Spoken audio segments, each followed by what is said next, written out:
Hello students, good afternoon. Now, since long duration, I am already in front of you. Interruptions had been done due to the COVID conditions of the situations. That's why the duration become too much, but I am sorry to say about it. Uh, Let us begin the topic which is called electrochemistry, which is the second chapter of class 12. I am explaining here with the beginning of the concept. As you can see here, electrochemistry is the word made by mixing of the two words. First is called electro and the another is called chemistry. Electro means related to the concept of electricity, and all of you has known about the concept of electricity. Now the second word is chemistry. Okay, electrochemistry. Finally, finally the chapter deal with the concept of electrical energy due to the chemical reactions takes place. But what kind of the chemical reaction takes place? कैसी reactions होती है, यहाँ पे ये समझना होगा आपको. देखिए, प्रीवियस वीडियो जो मैंने 12th क्लास में डाला था उसमें सबसे ज़्यादा कमेंट हमारे पास ये आया था कि sir some concept you have to explain in Hindi also. That's why I introduce some Hindi concept so that the student could be able to understand the concept very frequently.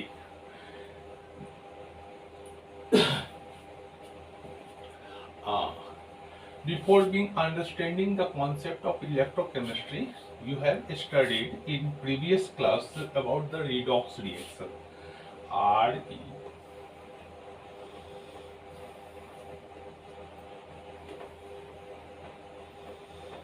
Redox reaction means redox reaction. Do you remember or forget? Oh, some student has forgotten. Redox reaction means the reaction involved both oxidation as well as reduction reaction. Let us consider an example. Zn plus CuSO4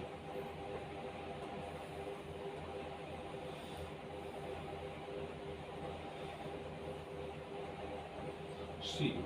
This is the common reactions. The question asked in class. Just you have studied in the before class. Zn जो है वो neutral compound है. No charge can be seen in the Zn. It is in elemental condition when it is react with copper sulfate solution, but the product which is obtained, that means ZnSO4 plus Cu. You can determine the charge on Zn. As you know, the charge on SO4 is minus 2, while the charge of Zn will become 2 plus. In this compound, you can see the charge of on Zn which is plus 2. Okay, but in the second condition, you can see here in the reactant the charge on Cu is plus 2, while in the product the charge of Cu is nothing because copper is in the elemental condition. So Zn lost 2 electrons during this reaction.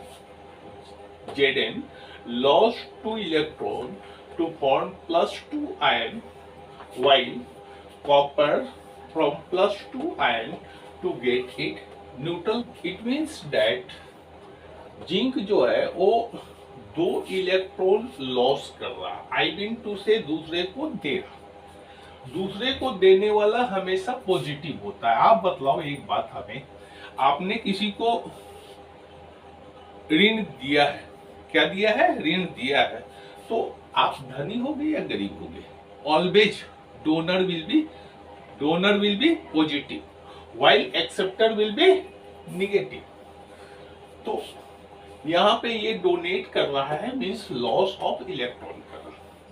But the second condition में copper जो है वो 2 electron gain कर रहा है neutral बनने के लिए। तो यहाँ पे देखिए जो एलिमेंट और कंपाउंड इलेक्ट्रॉन्स को लूज करते हैं in the formation of ion, that is oxidation.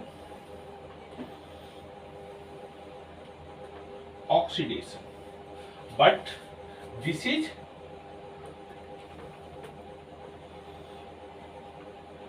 reduction. Oxidation reduction takes place in the same way. अब आप पूछोगे सर ऐसा क्यों? एक बात बताओ, आप देने वाले हो तो दोगे किसको? दान देने वाले हो तो सड़क पे थोड़ा ही फेंक दोगे, कोई लेने वाला होगा तभी तो दोगे ना। मेरी बात क्लियर है? अगर कोई इलेक्ट्रॉन डोनेट कर रहा तो एक्सेप्टर होना चाहिए, और कोई एक्सेप्ट कर रहा तो डोनर मस्ट भी होना चाहिए। आपने ब्लड डोनेट करना है तो ब्लड जिसको जरूरत होगा उसको ना दोगे, नस काट करके सड़क पे तो नहीं बहा दोगे। ये बात ध्यान रखना कि ऑक्सीडेशन रिडक्शन रिएक्शन साथ साथ में होता है। क्या? पॉइंट टू बी नोटेड, यहाँ पे ध्यान दीजिएगा। ऑक्सीडेशन रिडक्शन साथ साथ में होता है। क्यों साथ साथ में होता है अभी मैं एक्सप्लेन किया आपको। अब ये दोनों को कंबाइंड रूप से हम क्या कहते हैं? Redox reaction. क्या कहते हैं? Redox reaction. Oxidation reduction reaction combinedly known as redox reaction. Is it clear? Any doubt? कुछ पूछना है? हाँ आप बोलो, क्या बोल रहे हो? अच्छा रिडॉक्स रिएक्शन होने के कारण जो इलेक्ट्रिकल एनर्जी प्रोड्यूस होता है,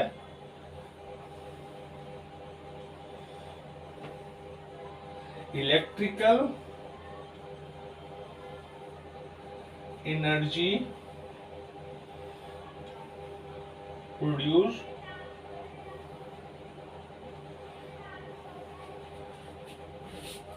होगा। The phenomena is known as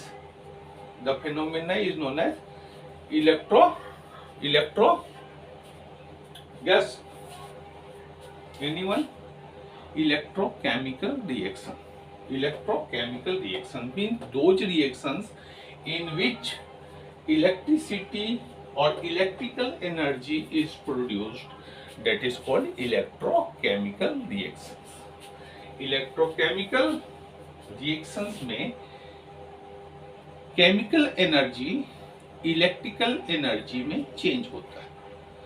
electrochemical reaction में केमिकल एनर्जी इलेक्ट्रिकल एनर्जी में चेंज होता है। उस इलेक्ट्रिकल एनर्जी को हम डिफरेंट इक्विपमेंट को रन करने में यूज करते हैं। और इस चैप्टर में हमने पढ़ना यही है, इस चैप्टर में हमने डिटेल्स में यही पढ़ना है। Means electrochemical energy converted into electrical energy. कुछ पूछना चाहोगे? अब देखो क्या इंपॉर्टेंस है इलेक्ट्रोकेमिकल एनर्जी में, इलेक्ट्रोकेमिकल फेनोमेना में, क्या इसका इंपॉर्टेंस है। आपने पढ़ा होगा छोटे क्लास में कि हम NaCl मोल्टेन कंडीशन में किसी कंटेनर में डाल देते हैं और उसमें इलेक्ट्रोड लगा देते हैं Na प्लस आयन में और Cl माइनस आयन में ब्रेक हो जाता है। अब Na प्लस में है तो किस पे जाएगा? निगेटिव की तरफ जाएगा। किधर जाएगा? निगेटिव की तरफ। अब Na प्लस है तो निगेटिव की तरफ क्यों जाएगा? इसका आंसर आप लोग हमें बताएं। अरे भाई पॉजिटिव है तो निगेटिव में ही तो जाएगा। आप एक चीज बताओ ना, इसमें कोई लॉजिक वाली तो बात बनती ही नहीं है। निगेटिव है तो पॉजिटिव की तरफ जाएगा, पॉजिटिव है तो निगेटिव की तरफ जाएगा। तो इस तरह से हम जो है सो instructions of some element like sodium, potassium, magnesium, इस कुछ मेटल्स को हम इलेक्ट्रोकेमिकल मेथड के द्वारा एक्सट्रैक्ट करते हैं। क्या करते हैं? एक्सट्रैक्ट करते हैं। इसके अलावा आपने याद होगा 10th क्लास में आपने पढ़ाया होगा एक ब्राइन प्रोसेस के द्वारा हम NaOH का मैन्युफैक्चर करते हैं। NaOH याद है? 2 साल हो गए, भूल गए? चलो कोई बात नहीं है। तो कुछ कंपाउंड्स भी हम इलेक्ट्रोकेमिकल रिएक्शंस के द्वारा मैन्युफैक्चर करते हैं। ओके, कुछ बायोलॉजिकल कॉन्सेप्ट में भी इसका यूज होता है। आप जानते हो कि हमारे बॉडी में जो न्यूरो सिग्नल्स होते हैं वो मैन टू सेल और cells to different part of the bodies को मैसेज जो ट्रांसफर होता है वो इलेक्ट्रोकेमिकल इम्पल्स के द्वारा ही होता है। इसके द्वारा इलेक्ट्रोकेमिकल इम्पल्स के द्वारा, अगर इलेक्ट्रोकेमिकल प्रोसेस ना हो ह्यूमन बॉडी में तो sensation will become not perfect. Okay, this is the importance of the electrochemical reactions in the biological process. मैं समझता हूँ कि यहाँ तक आप लोग बात समझ गए होंगे। हाँ जी, ठीक है, आगे बढ़े। यस, देखिए एक वर्ड है इलेक्ट्रोलाइसिस। ये कोई नया वर्ड नहीं है, आप छोटे क्लास से भी पढ़ते आ रहे हो। किसी मोल्टेन सॉल्यूशन में, किसी मोल्टेन और एक्वस सॉल्यूशन में अगर हम इलेक्ट्रिसिटी इंड्यूस करें, सपोज करो कि ये एक्वस सॉल्यूशन है, इसमें हमने कुछ इलेक्ट्रोलाइट किया है। सपोज करो कि कॉमन साल्ट हमने डाल दिया, नमक, Na प्लस आयन और Cl माइनस आयन में ब्रेक डाउन हो जाता है। क्यों होता है ये ब्रेक डाउन? क्यों होता है? आयन में क्यों टूट जाता है? In case of aqueous, aqueous word सुने हो? Do you know the meaning of aqueous? Any solution made with the help of water, that is called aqueous solution. पानी के साथ मिलाया गया जितने भी सॉल्यूशन होते हैं उसे हम एक्वस सॉल्यूशन कहते हैं। तो एक्वस सॉल्यूशन में Na प्लस और Cl माइनस में ब्रेक डाउन हो जाता है, आयन में टूट जाता है। कभी आपने सुना है कि C2H5OH, is it break down easily in the aqueous solution? ये एक्वस सॉल्यूशन में ये ब्रेक डाउन होगा इजली? क्या कहना चाहोगे? मतलब ये क्यों नहीं होगा, ये क्यों होगा, ये आप सोचना। कुछ अपने माइंड का भी एक्सरसाइज किया करो।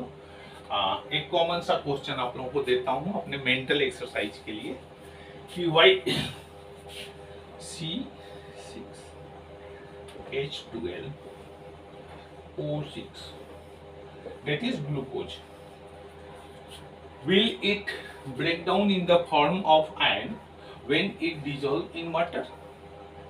Whether yes or no, tell me in my comment box। क्यों नहीं होगा ये आप सोचकर हमें बतलाओगे।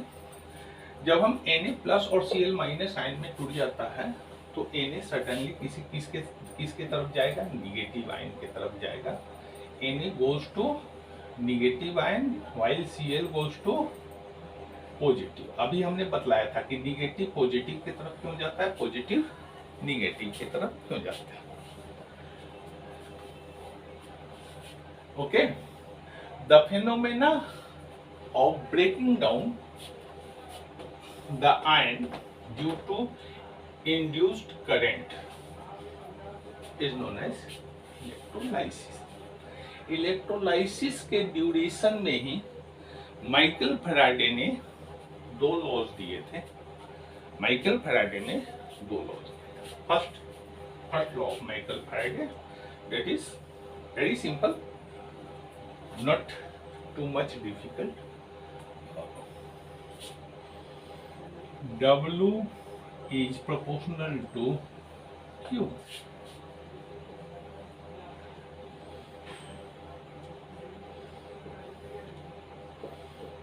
फर्स्ट लॉ,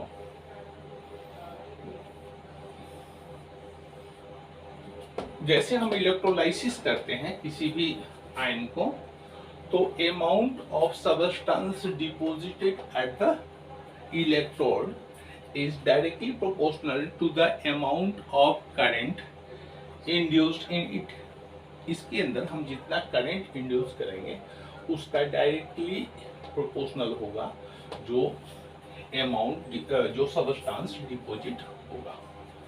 ओके, आयन तो डिपॉजिट होगा नहीं, आयन तो न्यूट्रल में कन्वर्ट हो जाएगा ना। अगर निगेटिव की तरफ, पॉजिटिव आयन निगेटिव की तरफ जा रहा है तो विल इट बी Na+ और Na। निगेटिव की तरफ जाएगा तो न्यूट्रल तो हो जाएगा ना।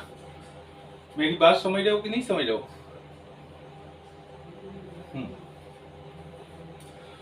अब देखो, W is proportional to I into T। I is the current and T is the time.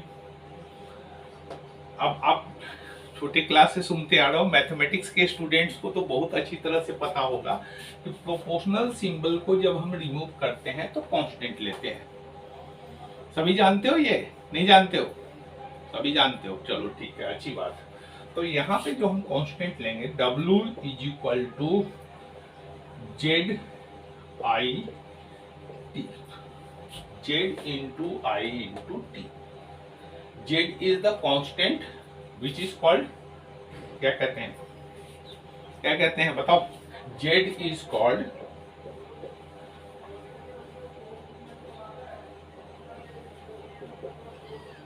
Electrochemical equivalent, electrochemical equivalent. अब इसको हम डिफाइन कैसे करेंगे, ध्यान देना। Electrochemical equivalent is the substance deposited to the electrode when 1 ampere of current is passed through the electrolyte in 1 second. If it will put as 1 ampere and this will be 1 second, then Z is equal to W. Okay, okay, Z is equal to W means electrochemical equivalent is the amount deposited to the electrode when 1 ampere of current pass through in 1 second. Okay, any more question? No. First law, is it clear? अरे second law क्या है?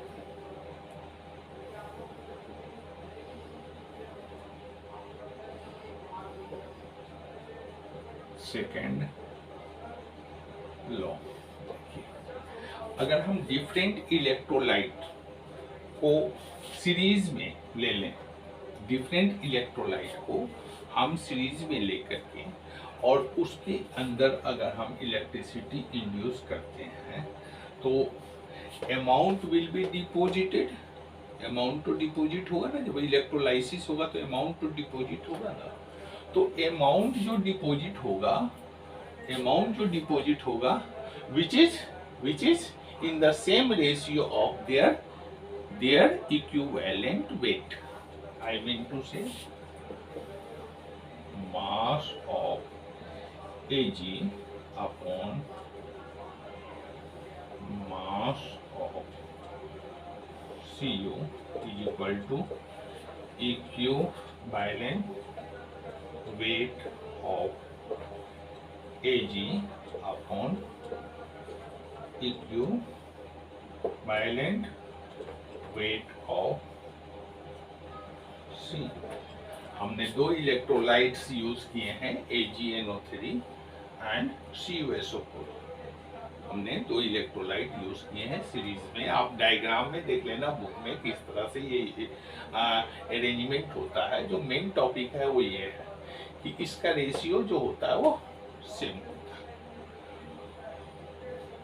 समझ सकते हो? समझ गए? नहीं समझे? समझ गए हो? ठीक है, आगे बढ़े। देखिए, इससे रिलेटेड हम एक न्यूमेरिकल टच करेंगे, दो न्यूमेरिकल टच करेंगे। देखिए, आप 12th के स्टूडेंट हो और आप जानते हो कि फिजिकल केमिस्ट्री में न्यूमेरिकल ही ज़्यादा महत्वपूर्ण होता है। तो हम एक दो न्यूमेरिकल देखते हैं।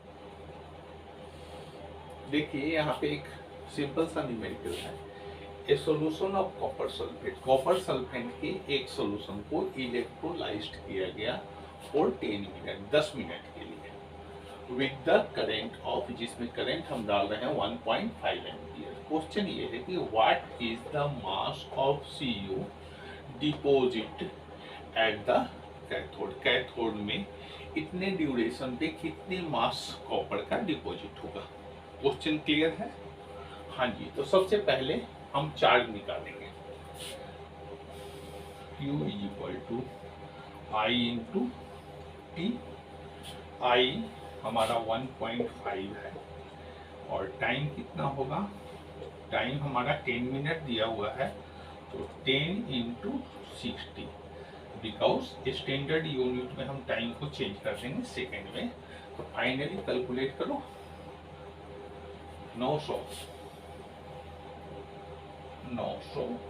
कूलम चार्ज हो जाएगा। अब जो रिएक्शन हो रहा है वो हमारा हो रहा है Cu plus 2 plus 2 electron minus arrow C। यही होगा ना रिएक्शन, Cu प्लस से 2 इलेक्ट्रॉन के साथ ये न्यूट्रल हो जाएगा। तो 2F charge is equal to 2 into 1 faraday is equal to 1 faraday is equal to 96500। Is it? No. Final calculation will be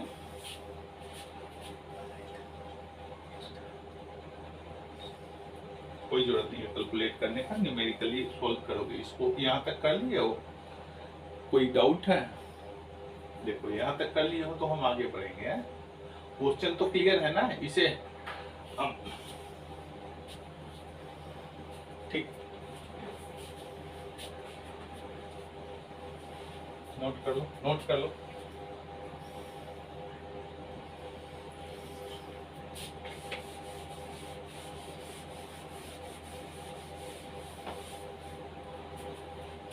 one mole of Cu is equal to कितना होता है बताइए, 63.5 ग्राम। ओके, अब देखिए कितने टाइम पे हमारा कैलकुलेशन किए थे, 2 इंटू 96500 पे हमारा मास कितना आ रहा है 63.5, 1 पे कितना आएगा 63.5 अपॉन 2 इंटू 96500। ओके, कितना था पीछे हमने कैलकुलेट किया था, 900 आया था ना शायद, 900। Will it be 900? सो इन 900 में कितना आ जाएगा, इंटू कर दो 900 and after doing final calculation the answer will be, निकालो देखते कितना निकलता है। इसको कैलकुलेट करके आंसर निकालो।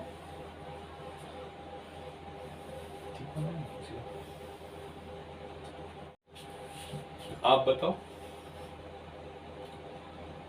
0.296। yes, you are right, the answer will be 0.296 ग्राम। इतनी कॉपर डिपॉजिट होगी। हम समझते हैं कि सारे बच्चों को समझ में आ गया होगा, और जो मेरा वीडियो देख रहे हैं उन लोगों को भी समझ में आ गया होगा। हाँ जी, नोट डाउन, इसे नोट कर लो, फिर एक और न्यूमेरिकल पे डिस्कस करते हैं। The basis of the previous numerical, you have to try to solve this numerical। जैसे आपको छोटे क्लास में होमवर्क नहीं देती थी टीचरें, वैसे मैं ये होमवर्क आपको दे रहा हूँ, ये आप खुद से बनाओगे, कोई प्रॉब्लम नहीं आएगी, बिल्कुल उसी के जैसे न्यूमेरिकल है। Calculate the mass of silver deposited from the silver nitrate. Silver nitrate को हम जब इलेक्ट्रोलाइसिस कर रहे हैं तो सिल्वर जो डिपॉजिट होगा इलेक्ट्रोड पे उसका मास निकालना है। जब करंट हम 2 एम्पियर करंट यूज कर रहे हैं और कितना हाफ एन आवर आधे घंटे तक हम 2 एम्पियर करंट यूज कर रहे हैं तो कितना सिल्वर डिपॉजिट होगा from the solution of silver nitrate. यहाँ पर आपकी जो रिक्वायरमेंट होगी वो होगी equivalent weight of silver which is given as 108। Okay 108। Now इसको आप लोग कीजिए, ठीक है। मैं समझता हूँ कि बिल्कुल होने वाला क्वेश्चन है, नहीं होने का मतलब ही नहीं है। फिर भी अगर डाउट होगा तो कमेंट कर दीजिएगा, मैं इसे सॉल्व कर दूंगा, लेकिन होगा नहीं। I believe on you.